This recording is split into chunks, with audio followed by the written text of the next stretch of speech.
नोएडा से आ रही बड़ी खबर के साथ, जहां पर पांचवें दिन भी 6 बिल्डरों के खिलाफ आईटी की जांच लगातार जारी है। तो ये बड़ी जानकारी सबसे पहले आप तक साझा करें। नोएडा में दरअसल लगातार पांचवें दिन भी 6 बिल्डरों के खिलाफ ये आईटी की जो रेड है, छापेमारी है, वो जारी है। भूटानी बिल्डर्स, लॉजिक्स और एडवांस, ये जो तमाम नामी ग्रामी बिल्डर्स हैं, इनके खिलाफ लगातार छापेमारी चल रही है। आईटी यानी इनकम टैक्स की जो अधिकारी हैं, वो खुद जांच पड़ताल में जुटे हुए हैं। रेड जारी है और ऐसे में भूटानी, लॉजिक्स, एडवांस ग्रुप 108 के ठिकानों पर रेड लगातार जारी है, छापेमारी लगातार जारी है और पांचवें दिन भी लगातार जारी है ये रेड। इनकम टैक्स के 35 ठिकानों पर ये छापेमारी लगातार चल रही है और तमाम जो अधिकारी हैं वो खुद पहुंचे हुए हैं, अलग अलग बिल्डर्स के ठिकानों पर छापेमारी कर रहे हैं, दस्तावेजों को खंगाल रहे हैं। अवैध तरीके से अगर लेन देन हुआ है, कहीं पर ट्रांजैक्शन हुआ है, उसको भी परखने की कोशिश यहां पर की जा रही है। अभी तक 150 करोड़ रुपए की टैक्स चोरी के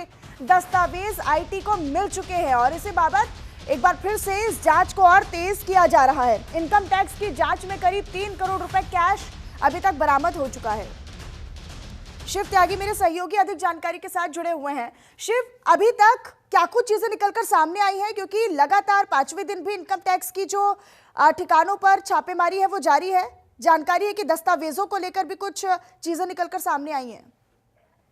देखिए, आज पांचवा दिन है जब इनकम टैक्स की जो टीम है वो नोएडा और सहित दिल्ली एनसीआर में 40 जगहों पर छापेमारी आज भी कर रही है। और ऐसे में जिस तरीके से इनकम टैक्स को इनपुट मिला था, सबसे पहला इनपुट 2022 में इनकम टैक्स को मिला था कि इतनी बड़ा जो ट्रांजैक्शन है वो कैश में लेन देन की जा रही है। उसी को देखते हुए इनकम टैक्स ने जब सबूतों को जुटाना शुरू किया, जो तमाम दस्तावेज है उनको जुटाना शुरू किया, तब जाके ये इतनी बड़ी रेड जो है वो दिल्ली एनसीआर में बिल्डर्स के अलग अलग ठिकानों पर यहाँ पे अभी भी जारी है।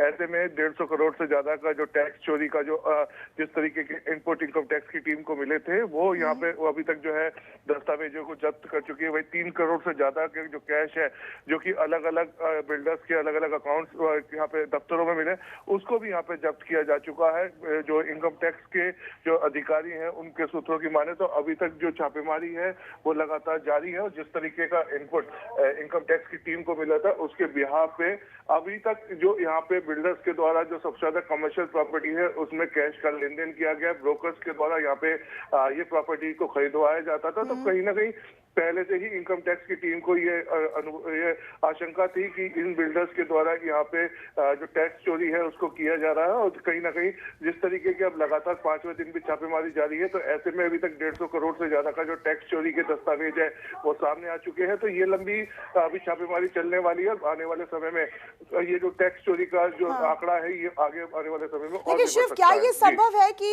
ये केवल जो छापेमारी है या फिर ये जो जांच पड़ताल है वो नोएडा तक ही सीमित रहे, या फिर देश के अलग अलग और ठिकानों पर भी? क्योंकि भूटानी हो, लॉजिक्स हो, एडवांस हो या फिर ग्रुप 108 हो, ये तमाम वो नामी बिल्डर्स हैं जिनके देश भर में अलग अलग प्रोजेक्ट्स हैं, अलग अलग इमारतें हैं। तो क्या सब पर अब छापेमारी होनी है? देखिए, 2022 में लॉजिक्स बिल्डर ने यहाँ पे 2000 करोड़ का लोन जो है वो इंडिया बुल से लिया था। उसके बाद यहाँ पे वो इस प्रोजेक्टों को बनाने में असमर्थ हुआ था, जिसके बाद से जो भूटानी बिल्डर है उसके भी 2 हिस्सों में भाग हो गए।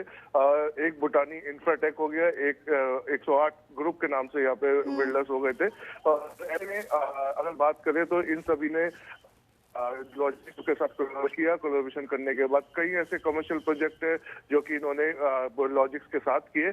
और ऐसे में ये सबसे ज्यादा टैक्स चोरी का जो आरोप है वो इन्हीं बिल्डर्स पे इसलिए है क्योंकि कमर्शियल जो प्रॉपर्टीज हैं उसमें सबसे ज्यादा जो टैक्स है उसमें चोरी करने का इन पर आरोप है। क्योंकि ज्यादातर जो कमर्शियल इन्होंने प्रोजेक्ट बेचे हैं या कमर्शियल जो दुकानें हैं या कमर्शियल ऑफिस है वो बेचे हैं, वो सब कैश में बेचे हैं। अभी तक कई ऐसी जानकारी मिल पाई है जो इनकम के अधिकारियों को ज्वेलरी जो है वो इन बिल्डर्स के अलग अलग। ठीक है शिव, अपनी नजर आप इस पर बनाकर रखिएगा, अपनी नजर आप इस पर बनाकर रखिएगा। बहुत शुक्रिया आपका इस तमाम जानकारी को साझा करने के लिए।